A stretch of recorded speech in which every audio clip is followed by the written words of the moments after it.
Ahilman kita mulai bahasan kita terkait obat penatnya dunia. Tapi memang betul ya, kadang-kadang itu memang kita harus diingatkan terus bahwa oh ya dunia ini memang sementara ya. Tapi kan ada di fase-fase tertentu yang kita itu merasa bahwa kita tuh kayaknya harus apa ya, kalau dunia tuh kita kejar harus mati-matian.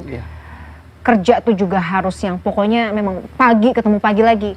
Nah sebenarnya kita harus diingatkan lagi sih, dan ini harus selalu sih. Bagaimana kita itu memang harus mendudukkan dunia. Kita harus memandang dunia itu seperti apa. Gitu. Kalau sedih harus gimana, kalau bahagia juga harus bagaimana. Tafadhol. Bismillahirrahmanirrahim. Alhamdulillahirabbil alamin. Allahumma sholli ala sayyidina Muhammadin wa ala alihi wa sahbihi ajmain, amma ba'du. Pemirsa yang dicintai Allah, mudah-mudahan setiap hari yang kita jalani, setiap harinya adalah kebaikan. Amin. Dan terus kita tidak berhenti untuk menghadirkan perbaikan. Amin. Agar kita kembali juga keadaan kita kelak kepada Allah tuh dengan keadaan yang paling baik. Amin. Husnul khotimah. Husnul khotimah. Amin ya rabbal alamin. Pagi ini kita bicara tentang obat atas penatnya dunia. Ada 4 hal yang harus kita pahami tentang dunia dulu. Ya. Agar kita lebih kenal dengan dunia. Khawatirnya kalau kita belum kenal dengan dunia, kita ini bisa terperdaya dengan dunia. Maka kita kenalan dulu. Apa itu dunia? Dunia itu kan bahasa Arab. Dunia. Diambil dari fi'il madi dana. Oh, dana. Artinya sementara. Makanya yang urusannya dekat sama dana lah, kira-kira begitu. Ya, uang gitu ya. Ya itu ya sifatnya dunia. Sementara. Gitu. Jadi dunia itu ya kenapa disebut dunia? Karena sementara. Kita tahu fase kehidupan kita di dunia ini adalah fase tahapan ketiga kan. Padahal kita ini punya 12 fase tahapan kehidupan. 1 alam ruh, 2 alam rahim, 3 alam dunia, 4 alam kubur, 5 alam kiamat, 6 alam dibangkitkan, yaumul ba'ats, 7 alam dikumpulkan, yaumul mahsyar, 8 alam ditimbangkan, yaumul mizan, 9 alam dihitungkan, yaumul hisab, 10 alam diberikan pertolongan, yaumus syafaat, 11 alam diperjalankan di sebuah jembatan, yaumus syirat, 12 yaumul akhirah, 2 tempatnya surga dan neraka. Ternyata dunia ini bukan akhir kan? Ya, masih panjang. Baru fase yang ketiga, setelah itu masih panjang, masih ada fase-fase lainnya. Maka 4 ciri kehidupan dunia. 1, dunia ini sifatnya sementara tadi Mbak Mila. Singkat, padat, cepat ya. Maka untuk semua dunia yang menggelisahkanmu ya harusnya jangan gelisah. Jangan gelisah dengan yang sesaat dan pergi cepat. Jangan gelisah dengan yang tak lama dan sementara, yaitu dunia itu. Maka jangan gelisah dengan dunia yang sementara. Yang kedua, dunia ini cirinya adalah dunia ini tempat senda gurau dan permainan belaka. Dunia ini hanyalah permainan dan senda gurau. Ada masa di atas, ada masa di bawah, ada saat mendapatkan, ada saat kehilangan. Itu dunia. Dikayakan belum tentu dimuliakan. Dimiskinkan belum tentu dihinakan. Itu cuma dunia. Kalau kamu ingin melihat dunia itu sepermainan apa gitu, masukkan telunjukmu ke dasar ke dalam lautan, kemudian tarik telunjuk itu, maka tetesan air itu adalah dunia. Gak ada bandingannya ya. Gak ada bandingannya dengan apapun. Maka yang kedua, jangan sampai terperdaya dengan dunia, karena dunia ini adalah permainan dan senda gurau belaka. 3, dunia ini tempat ujian. Ujian. Tempat masalah, tempat Allah kasih musibah, ujian buat kita. Jadi kalau ada yang nanya, gimana biar saya hidup gak ada ujian? Ya gampang lah, jangan hidup lah. Karena ciri orang hidup itu pasti diuji. Iya, pasti. Betul? Betul. Dan ternyata memang ujiannya selalu ada, Mbak Mila. Waktu sekolah kita pengen cepat selesai. Ada ujiannya kan? Ada PR, ada tugas. Dengan izin Allah selesai. Masuk kuliah, ada ujian. Pengen cepat skripsi, lulus, pengen dapat pekerjaan. Habis itu, setelah bekerja, apakah ada ujian? Tidak. Ada. Terus. Kita bekerja di perusahaan, gajinya sih oke, tapi teman-temannya toksik semua, gitu.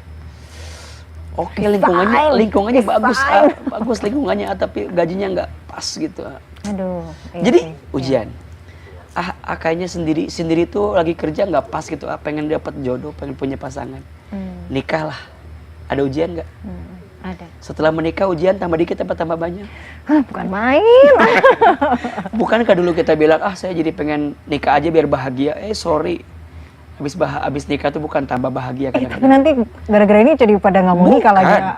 Bukan berarti ujian itu bukan tidak membahagiakanmu juga. Bahkan setiap pilihan yang kita ambil itu ujiannya kan pasti ada gitu. Waktu nikah kita masuk, makanya ada yang bilang, apakah nikah buat bahagia? Bukan.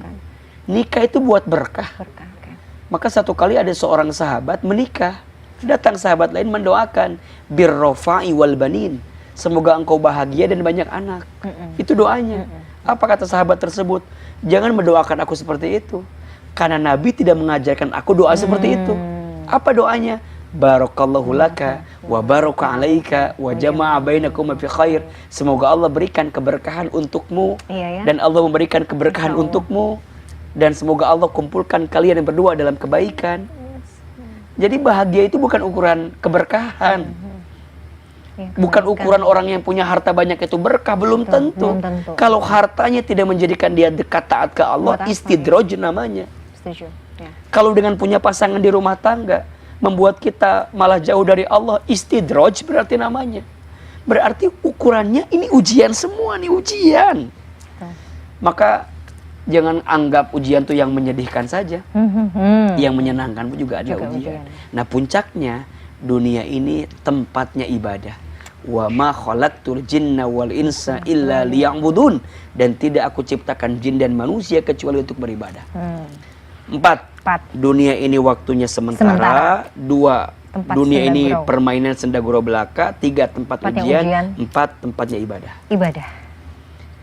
Jadi 4 poin. Ternyata jawabannya kita akan bisa memaknai dunia tergantung poin yang keempat. Jadikan semua ini hanyalah bagian amal soleh dan ibadah kita kepada Allah. Oke. Dan sebenarnya malah justru terjawab ya. Maksudnya obatnya nih di poin nomor 4 nih. Supaya yang 3 poin tadi bisa terlewati itu ya. Betul. Oke.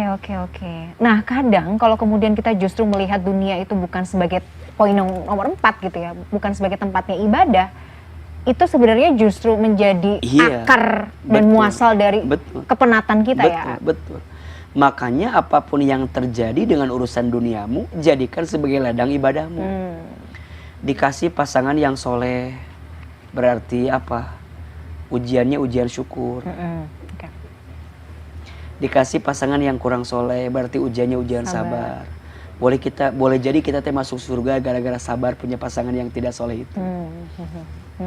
Dikasih pekerjaan yang gajinya sesuai, ujian syukur. Dikasih tempat pekerjaan yang gajinya pas-pasan, peraturannya banyak, potongannya nggak jelas, teman-temannya liar, toksik, terus kadang-kadang dipindah-pindah, nggak naik-naik gaji, tapi targetnya banyak, kan dengan segala macam. Ya udahlah, mudah-mudahan itu semua beban jadi jalan kita masuk surga. Karena saya sabar ada bekerja di situ, gitu dong. Iya ya, kalau lagi bener tuh gitu ya kadang-kadang ya. Mungkin pemirsa bilang, ya hidup tidak segampang ngomongan Ahilman katanya. Kamu yang ngalamin, yang ngejalanin tidak segampang itu ya, makanya harus dikuatin sama iman dan ilmu agar dunia ini jadi jalan kebaikan menuju Allah. Ya, Ahilman, jadi kalau misalnya kita masih merasa dunia itu begitu penat, begitu sumpek, hati tidak tenang, salahnya kita di mana? Salahnya kita adalah banyak mikir, kurang zikir. Kebanyakan mikir, overthinking. Banyak mikir, kurang zikir. Siap. Artinya banyak mengedepankan cara berpikir kita dalam hidup yang ABC segala macamnya, tapi lupa melibatkan Allah di dalamnya. Maka kunci hidup tenang itu ya zikir.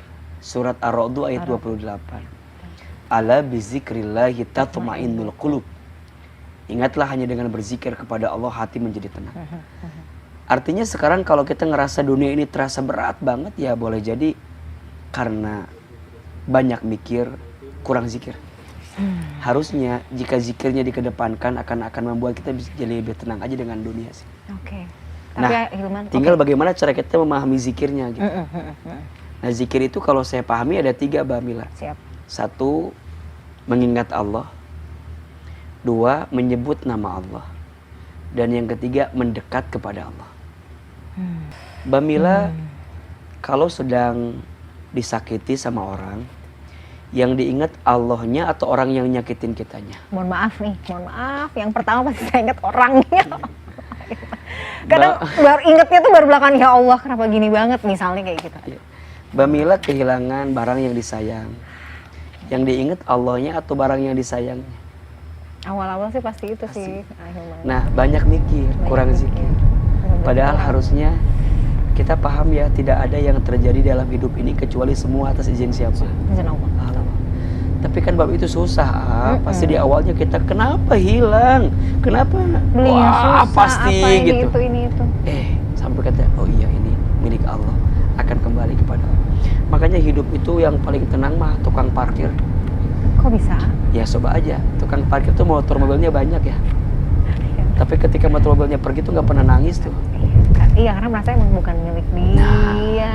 Ternyata yang membuat hidup kita itu berat karena terlalu merasa memiliki terhadap apa yang hanya dititipin.